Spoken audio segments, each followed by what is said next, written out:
case you don't know me, Jamie Morano, your loyal faculty servant. I was medical director of disease control at the health department for 8 years, working with Dr. Sam and Dr. Kasanas. Passed the baton to the good hands of Dr. Sherbuck, and now I have the privilege of working in VA in a national capacity with its PreP HIV policy. So it's really exciting and an honor to talk with y'all. My hope is to give kind of a national perspective of where things are going with injectable ART, injectable PreP, and kind of best lessons learned, because we work with national groups all across the country. We liaison with the CDC, so we have kind of an idea of what's happening on the ground. So this lecture is going to be talking a little bit about board applicable subjects, but I also wanted to delve into the kind of the here and the why of why we do what we do. So I thought I'd jump in and love to take questions, and we'll get started here. Really excited to talk with y'all. So just a little bit of a context. We talked about developing nations and what's going on. I mean, still a lot of people, unfortunately, acquiring HIV infection. This is a global epidemic. And despite our amazing therapies, just was at the last IDSA conference, and there was almost 2 camps. Some camps in the Northeast were saying, oh, HIV is almost over. And, you know, we're having a really good grip on the epidemic. And people in the Southeast are like, no, not really. So I think what we're seeing is a tale of 2 epidemics. And that's why I wanted to bring this to your attention, is that no matter where you practice, you're going to see disparities in healthcare, specifically to HIV infection and transmission. So just for context, I mean, we're talking a lot of people still, unfortunately, with HIV. So this is why it's relevant. So it's 15% of your boards, HIV. So it's really good. That's why we're excited to have this series. Now, this is important. So we have a prevalence, HIV prevalence, about 1.07 million, but we still have deaths. So whether it be HIV specifically or HIV related, we still have a lot of morbidity and mortality, independent and also sometimes, unfortunately, syndemics with COVID. So we're seeing this still in the United States. And this is from AG. You can actually go into this site and look at your county, your jurisdiction, and see what's going on in the ground. Seems like we're dark red there. Yeah, we certainly are. Yes, we certainly are. So yes, and we're gonna talk about that a little bit. In all fairness, no matter your politics, you're going to see dark areas in urban areas. So where you have close groups of people, you are going to see, now certainly policy makes a difference, and we're going to talk about that too. But yeah, we are certainly in, unfortunately, one of the highest prevalence areas, and I gave some information forthcoming here, but yes, you can see here, now Georgia has one of the most concentrated infections, but yes, we have a very high dose, remember, prevalence and incidence, right? So new diagnosis is incidence. We also have a very high incidence of this, unfortunately, of HIV. So we're still having 30,000 people receiving a new HIV diagnosis. For context, the VA is the largest provider of HIV care, single provider in the United States, if not globally, at 30,000. So that's a similar number there. So, right, so you very astutely pointed out, Florida used to be number 1, but we are now number 3. But again, that's a population base. We used to be highest in prevalence or incidence, if you will, based on population. These are from the Florida Department of Health slides. These are the ones in yellow are Florida. So you'll see the Southeast, unfortunately, still highest with its prevalence. And these are diagnosed rates. So this is incidence per 100,000. Why are all these important? Well, when you're talking to your patients and you're talking about pre-exposure prophylaxis, you want to make sure that you have a non-judgmental approach. I mean, anyone is really at risk for HIV, but we're just seeing in terms of context and social context and political context that we have certain groups that are higher risk than others. So, and also our minority populations are also high risk. Sometimes that's just difficulty accessing healthcare, sometimes not getting the right messaging. So something also to be aware of. Now, these are HIV-related deaths, which is also very telling. So Florida, as you know, has the AIDS Drug Assistance Program, which is fantastic. So really anybody in the state of Florida who needs or wants PreP or HIV care can get it. Thank goodness that's still moving forward very well, and a lot of great people working on that. Whether they're a veteran or non-veteran, they should be able to access care either free of charge or very low cost. And that's actually throughout the country. So many of the states now will still have those programs. But these are HIV-related deaths. So these are related to getting care, staying in care, comorbidities. Now, this is Florida, again, unfortunately, still very high in terms of compared to the United States. So for practicing infectious diseases, unfortunately, we're still seeing a lot of HIV diagnoses. These are per 100,000 population. So I wanted to talk a little bit, I wanted to segue with these very large numbers, how do we start going about ending the HIV epidemic, right? EHE. And so how does that work? Well, I wanted to jump in and I wanted to kind of think holistically about clinical trials, what the VA is doing about it, kind of what the best lessons learned are there, and how we can kind of get our providers really engaged with maybe injectable ART or getting into care. So this is my kind of year 2, if you will, of the lecture. So I wanted to talk about this. This is a really nice New England Journal of Medicine schemata. I think they do a really good job breaking down the clinical data into some, Lancet and New England Journal, I think, are really tops for this, for HIV at least, in HIV Lancet. This is really exciting. This is breaking, right? So cabotegravir-rilpiverine, cabotegravir inhibition inhibitor, or piverine or NNRTI, basically long-acting therapy. You'll see it written as LA. They really saw a really good efficacy. You have some failure rates. We're going to talk about that, but essentially very effective for intramuscular injections. We're actually doing it every 8 weeks as well. So that's very exciting. Now, where did this come about? I'm just going to run through this just to tell, kind of to share. This is the exciting world of HIV clinical trials, and hats off to Dr. Sam Bunwit and all the folks at the health department who run the HIV clinical trials, USF clinical trials. Really great, exciting work there. And Dr. Castanos was actually part of the VIV latte trial as well. So this is really, if you will, HIV care in action and clinical development in action. Why is this important? Well, this is the Atlas 2M. And just briefly, I just wanted to not bore you with this data, but what I wanted to show you is that can you imagine if you're going to roll out an injectable, right? What are you going to do? Well, you're going to have a randomized, right? We talked about strengths of studies and strengths of study design, random assessment, right? Still kind of that gold standard, and assignments, certainly placebo, but also this one, you can't really give somebody a placebo for HIV therapy. So they're going to randomly assign them an all oral regimen or an injectable. And the endpoint, notice another thing, your journal skills. Are we really happy with a viral load greater than 50 copies? Not really, right? We want it less than 20 copies per milliliter. So that's another weakness of this. So you'll see this in practice. We have been seeing some viral blips in practice, but essentially that is their endpoint, which is not my favorite endpoint, but something also to consider. But it is considered non-inferior to the oral medicine. So let me just move through. Oh, and this is interesting, the PMVC data. The red blood cell data looking for virological failure. So this is a little busy, but I thought this is beautiful as well. I love when clinical trials have this nice schemata. So basically they're randomly assigned. Some folks were given the oral lead-in, and then this is the 8 versus 4 weeks. And so worked out very well. That's why the VA is, many places are using that 8-week therapy. It's just easier to administer and it's just as good. And this is where the rubber hits the road. This is the less than 50 copies and greater than 50 copies.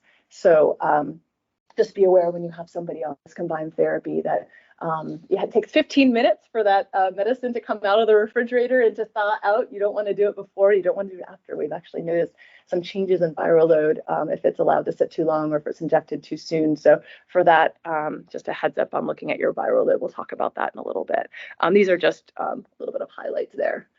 So the latte trial, that was actually done, my understanding, at the health department. We were part of that. And the reason I mention that is this is a lot of work going into HIV drug development. So this Atlas and Flare. So you might hear about these, not to cloud your mind too much, but I thought these were really interesting in terms of the next generation of injectables for HIV, because hopefully it sounds like that's where the field is going, injectable ART and injectable PreP. So that's very, very exciting to hopefully really get a grip on HIV transmission and prevention, and also obviously preventing morbidity and mortality due to HIV replication and inflammation in the body. And this is really, again, this is kind of a little bit, I'm just going to kind of breeze through this a little bit, but essentially it's a 600/900 milligram dose. And for ease of stock, we just use that formulation for the injection and maintenance. So it works out pretty well, and folks really did well on it. So there's the oral lead-in, which we can do. It's optional now, but we used to use the oral lead-in for cabotegravir-rilpiverine and then transitioned to IM. But yes, per the European studies, you can go right to the injection, especially if they've been on an integrase and an RTI combination, such as dolutegravir-rilpiverine or something similar. And that's what it looks like. It comes to the patient that way. So cabotegravir-rilpiverine, approved in 2021, really shockwaves, I guess, of the HIV field, really exciting. And it's really changed people's lives. We've had veterans come up and say, you know, this is really life-changing for me, and it's really exciting.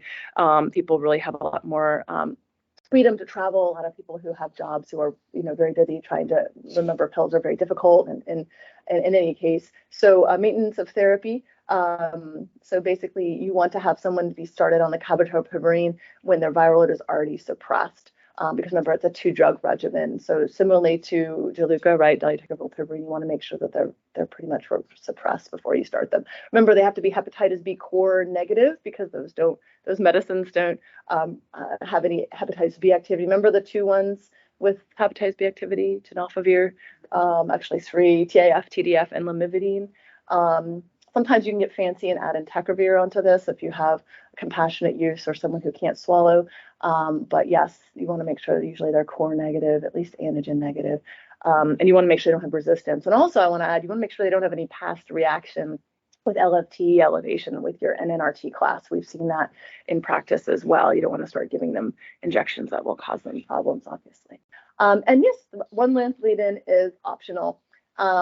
And we've been doing that a lot at VA, just because we have a lot of folks on metformin, which will interfere. And then we also have had some LFT elevations. And so it's nice, especially for people with a lot of medications on board, to make sure that people tolerate it well. And that's worked out pretty well, I think, because remember, the clinical trials were folks really with not a lot of other medications. So we found it was safer, even if it, you know, ideally 28 days lead in, but even if it's just 2 weeks or 3 weeks, it's really helpful to make sure they tolerate it well. Remember, it's a induction maintenance kind of model, and it's 2 IM, so it's 1 in each gluteal area, and that it works out really well. And in the VA, we're actually reverting back to dolutegravir-rilpiverine if they need to have a bridge, but luckily we haven't had any problems yet. People have been pretty compliant and adherent. So injection site reactions, what you'd normally expect. So when we talk to our veterans and patients about this, we say, hey, you know, just make sure, expect any pain, redness, or swelling. A lot of folks in the VA system don't have gluteal fillers, but in the community, you'll maybe see that. So that would be you wouldn't be able to use that. Viv is telling me I can use thigh sites, but I would really run that by your section, make sure that's okay. We don't use that normally. And less common fever, fatigue, headache, and muscle pain. I tell folks just to relax and kind of take it easy after the injection site reactions. It's really akin to the penicillin injections.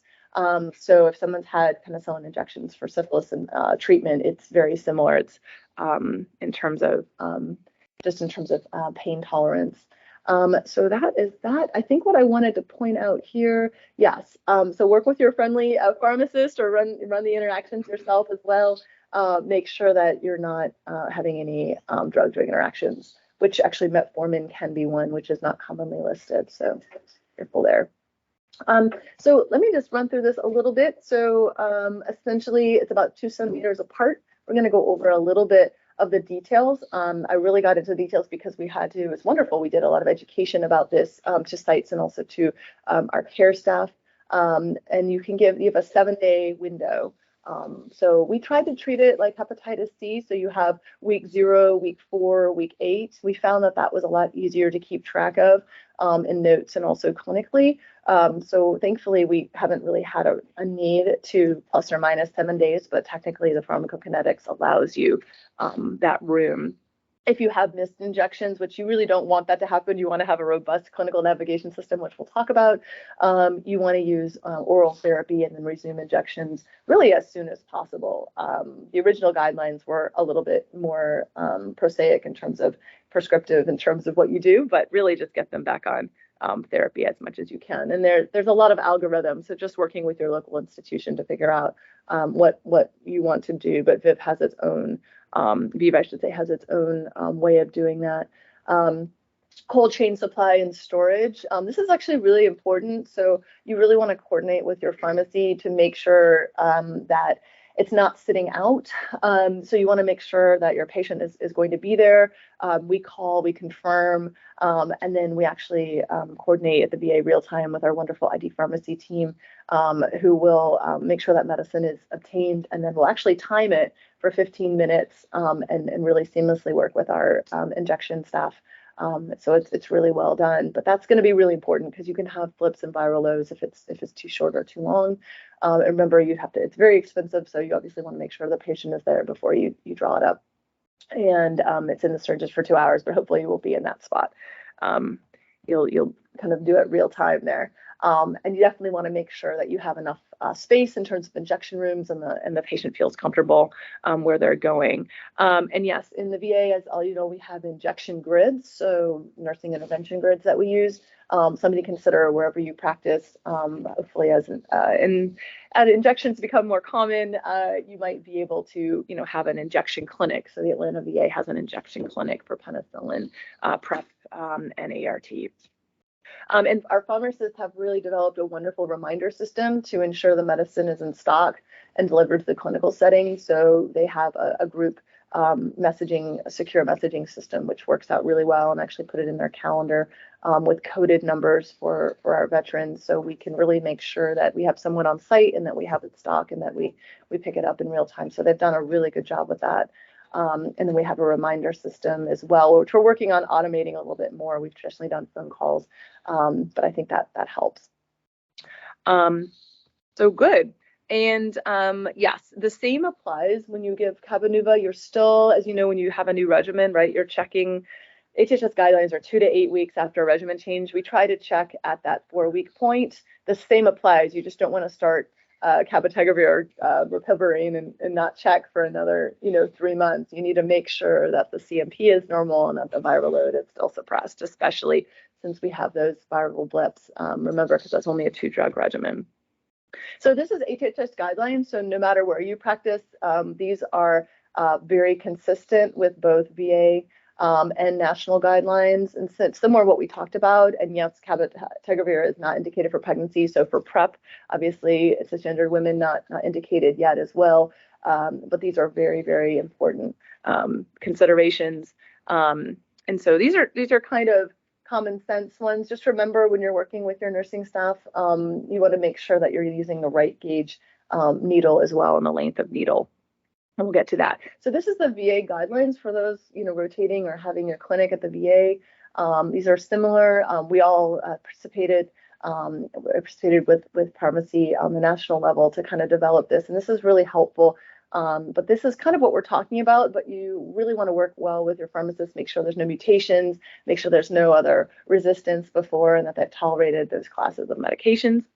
But just in case you're wondering how the sausage is made, this is how it's made. So the VA will offer a criteria for use. So this is both from injectable ART and also for injectable PreP.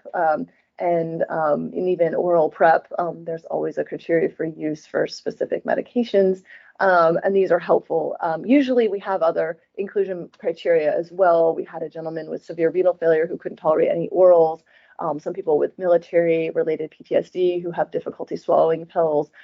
So it's really been literally a lifeline for many of our patients. So it's been very rewarding to get people on therapy. And there was a wonderful article by Monica Gandhi out of San Francisco, who worked out of one of the clinics there and found out that cabotegravir-rilpiverine was actually very helpful for patients in the community with mental health comorbidities who couldn't remember pills. And she actually showed wonderful data that had virological suppression, even with some virological activity pre-dose. So what that means is that it may have a role in controlling HIV in very difficult community settings, even if the baseline HIV viral load may have been slightly elevated, which is also very exciting. So this is really a game changer for HIV care and community HIV care as well.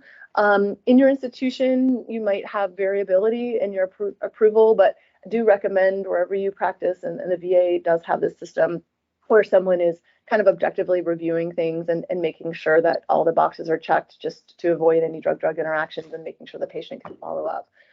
But it works really well, and we follow, again, the hepatitis C kind of treatment schedule. So we have months and weeks, which helps. So that's really nice. Remember, once you place this PDR or this request, the wheels start turning pretty rapidly. So you want to make sure that you have follow-up appointments to see them and that you're actually checking their labs in, 4 to 6 weeks. So you just don't want to, place a pharmacy approval and say, oh, I'll see you, in 2.5 or 3 months, right? You want to make sure that you have something in place where you're documenting your orientation, that you've had your labs, like Hep C, right? You just don't do an approval. And, once you have that approved, you want to make sure they have everything going for them and that you have all their appointments pre-scheduled as much as you can. And I'm always available to talk in more detail as well about that if you're rotating the VA as well. We have Dr. Morano, who's our expert as well, so she'll be able to walk you through that. And same with your attendings on service at your clinic. And we have Dr. Ayler, of course, which is wonderful as well, who's wonderful. So pharmacy period documentation. So what you want to make sure you do for every patient that you see who you're considering Cabenuva, no matter where you're practicing, you want to make sure that you have their genotypes, their ABC status, history of ART adherence, and any drug-drug interactions. This is what happens for the oral lead-in. So at the VA, we do take care of this. We work with ID Pharmacy. ID Pharmacy does a wonderful job, but I or myself or Dr. Morano will review this and sign it for you. But this actually sets that motion in where the oral lead-in gets mailed to the patient. We tried to advocate on a national level to be mailed to the VA, but federal institutions are not allowed to have samples, so it has to go to the patient. So you just want to make sure that you know that it got there, and so that way you can schedule your injection. So that works out really well. And this is what we like to run through, and I think it's a nice general, want to make sure that you're documenting an orientation, right? Talking about LFT abnormalities, really looking, we have some educational materials as well, looking at the injection timeline, that kind of thing. And then also remember, it's an initiation and maintenance. So month 0, 1, and then 3, 5, 7, etc. So initiation and maintenance, or initiation and continuation. So what it looks like, this is what it looks like. Rilpiverine, we usually give on the right gluteal. It's also a white color, so it rhymes. Cabenuva is on the left. It's also kind of a chocolatey color, so is C. It's a little more viscous. And we've actually been involved with nursing education as well. So it's just a standard way of drawing up medication. I think the only thing to remember is it's a 23 gauge needle, but making sure there's 2-inch length just in case for larger BMIs, but we haven't had any problems. Usually it's 1.5 inches. So you can either use the adapter, the person doing injection can do the adapter caps, or if that doesn't work, just drawing it up traditional ways. But it does come in a nice kit, and we recommend wherever you practice going through that with your injection staff, but also I think with the providers, because I think at least I felt more comfortable talking about the process to our patients if I knew exactly what was going on. So I thought that was helpful. And you can't get this on the internet, by the way. This is a real live picture. This is proprietary. I've looked. I literally had to take my own pictures on this one. So anyways, this is a ventral gluteal injection instruction. So if somebody asks you ventral gluteal versus other types, dorsal gluteal, the answer is really what's comfortable for the patient. So some literature will say do the ventral, some will say dorsal gluteal, but really what matters is the comfort of the patient. If they have any prior injuries, you can rotate it actually around. There's some anecdotal evidence where, it may be helpful to rotate it so you don't have atrophy of the muscle. And then you also want to use the Z-track injection. And I'm going to tell you about that. Not that, I'm going to tell you about it in a second. This is a dorsal gluteal. So as you know, this is where the site is. And so you want to kind of do your landmarks there. And that's helpful just to reassure staff kind of where we're injecting. And this is actually really important because the medication is so viscous that it can actually come out if you just do it straight, if you just inject straight. So you want to use the Z-track technique. I mean, your injection staff, I'm not going to trust myself to do these injections. I'm a little bit out of practice, but our wonderful staff are doing the injections. This is a Z-track technique. So as you can see, you're basically just pulling the skin out and then you're moving it forth. So it's a Z, and so the medicine stays there. It's really a nice technique, but that's, I think, key as well.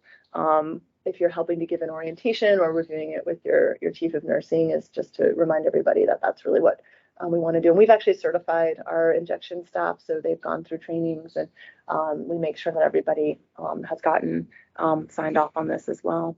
So nursing documentation, so similar to your bicillin or vaccination injection notes. So at the VA, we just used our template there, but it's really important, I think, to say what sites, where, the lot numbers. Obviously, it's similar. Really just think vaccine or bicillin intolerance, and it's a separate nursing clinic note. So that's really important. And also provider documentation. So I have to just go back to Hep C. Hep C, it's so important, right? You have to have a start date. You have to have like what their week 4 labs were, what their SVR was. It's the same idea. You really want to say, okay, when, for medical legal reasons, when was the orientation? When did the oral lead-in actually start, right? How many days were they on it? When's the first and second initiation, injection, and where's your continuation? And it gets easier, granted, as you go through, but it's that first initiation section, like anything when you're initiating new ART. If you get it right in the beginning of it, it's going to go a lot better. You don't want folks to get confused and forget that it has to be month 0 and 1. So that's why we do it that way, and it works pretty well. Local VA considerations. So just best practices that we like to share with other VAs. We made sure we did a nursing competency training. We confirmed intervention grid scheduling. We really worked closely with ID Pharmacy to utilize our vaccine transportation and storage protocols, because even with our bicillin at the VA, it has to be manually transported because of the temperature sensitivity. And also at the VAs, we have something called CBOX, right? Community-based outpatient clinics. So we want to make sure eventually to get those to other clinics, which is relevant, right, for the Florida Department of Health if you want to start distributing drug to other places or other outlying satellites, important as well. And so we're hoping to move on to shuttling sites for those.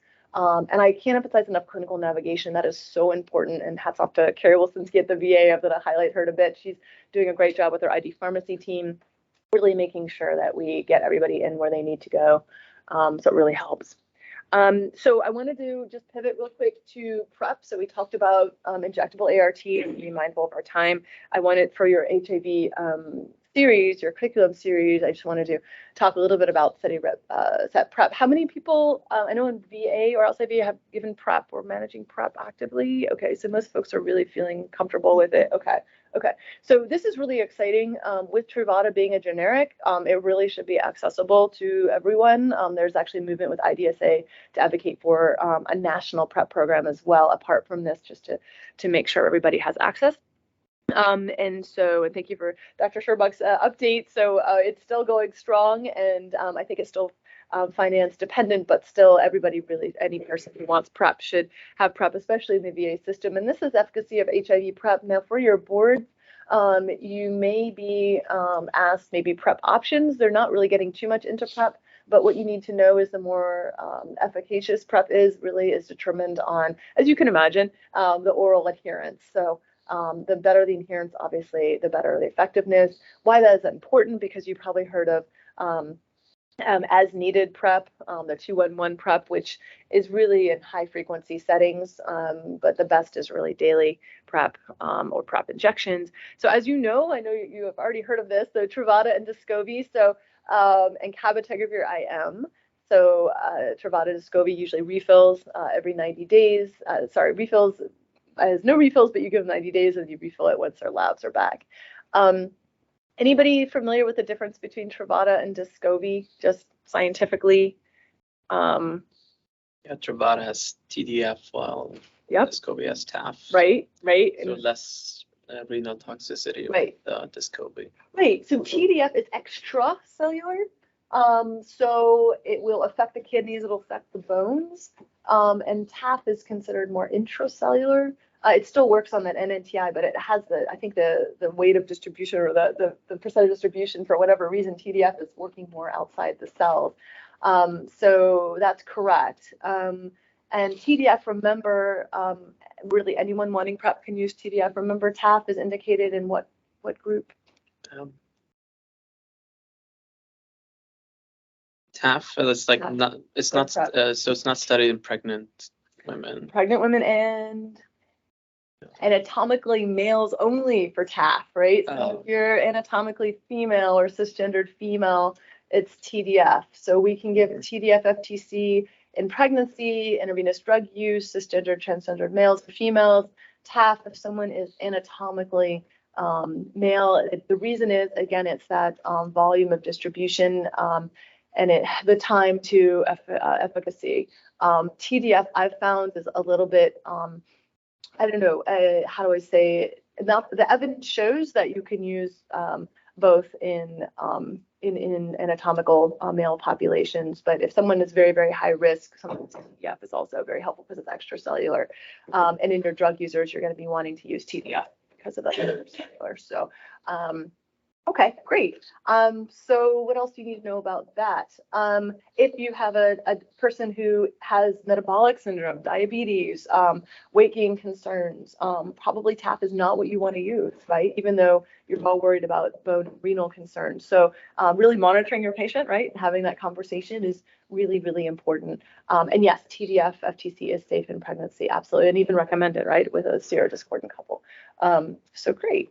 So that is good. At the VA, we do have, if you do want somebody on Descovy, we do have to run it by pharmacy, but usually there's a good reason. So if you run into problems, let one of your attendings or your friendly ID pharmacist know, but just let us know and we'll help you. But usually we've had some good success in navigating that. And so let's just jump in here. This is not on your board. You need to know it for life.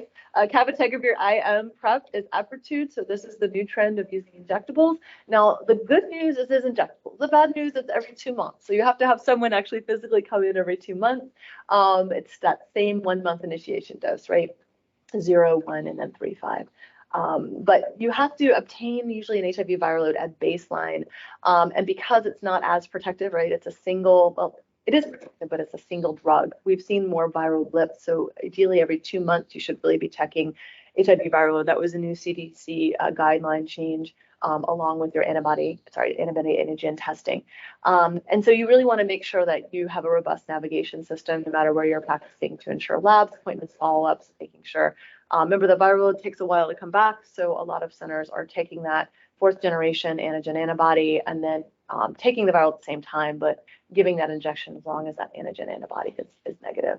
And then remember, it has a 40-day pharmacokinetic control. So if you have somebody on cabotegravir IM and they want to stop or they have to stop or they miss a dose, they're still going to be needing to take oral medication if they still want protection. Remember, because you can also have resistance. So if someone stops cabotegravir, unfortunately has an exposure and acquires HIV, chances are there might be some resistance and you don't have full efficacy of that cabotegravir if they're not tested immediately.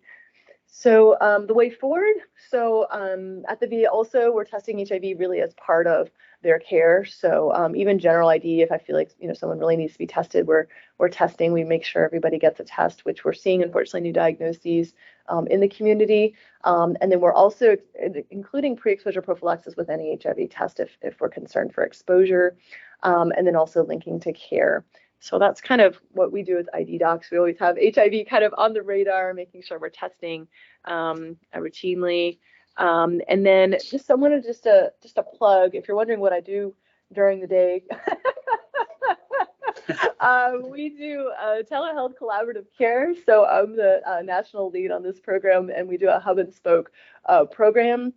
And we reach out to all veterans. This happened to be an LGBTQ plus lecture, but we reach out to everyone at risk. And we have a 5-county, 6 CBOC catchment area. And we work with a multiplier effect. So we use general ID to really reach all CBOCs. This is an example of what we do. If anybody wants to rotate, just let us know. We use e-stethoscopes, lighted detail cameras, digital wound cameras, e-otoscopes. We found murmurs that no one's heard before. So it's really very rewarding. And we were able to really do a lot of good, I think, both in the HIV world and the PreP world. This is pre-COVID. We went on the road. We met the CMOs at all the CBOCs. It's really fun. This is a Department of Defense technology enabled. So really nice, sophisticated equipment that we get to work with. And we can pretty much beam in anywhere in the country as well. GI used to do conferences on these equipment as well. So it's a lot of fun. This is one of the articles that we were working with. We have one coming out, hopefully if I could find time in the day, but we have the data. I'll show you in a second. This is the impact of telehealth programs, because pre-COVID it was considered kind of concierge niche, but we found out very quickly during COVID that it's actually pretty necessary. And also we had non-inferiority for documentation of viral suppression. So we're pretty happy about that. It was considered just a modality for people who already had suppressed viral loads, but we found quickly that it actually helped care. So at the VA for telehealth, we do full service concierge care for all of these conditions. We actually have rolled out a national syringe service program as well with our mental health services. So it's pretty exciting. So we work very collaboratively with our Building 36 team as well and really reach out to the CBOC. So it's very rewarding. And if you're also wondering what I do all day, these are all of our clinics. And so the good Dr. Marpardo has clinics as well, and the good Dr. Ayler and the attendings will rotate through. You'll recognize these. So there's plenty of opportunity to kind of learn, what we do. Really exciting and really nice and collaborative. And we have PRN telehealth visits as well for veterans who need care, which is wonderful. This, you'll probably see her name. Carrie is amazing. She's probably listening in today. She's phenomenal. She is the wind beneath all of our wings at the VA. So if you see a note from her, please, definitely give it good attention. She pre-screens all of your clinic. I say all, most, if not all, of your clinical care, especially for HIV and PreP. So if someone is on her radar to come in, she'll actually take the time to go in and make sure they have orders and labs and all that good stuff. So that way it's smooth sailing on your clinic day. And she's phenomenal, and she'll help follow up with linkage to care. And also Ms. Carly Terry-Crumbly, who's amazing, will also follow up and really work hard to make those follow-up appointments. So definitely great contacts, and they really do a lot to enable the clinical schedule that we have. So we're very indebted and very grateful.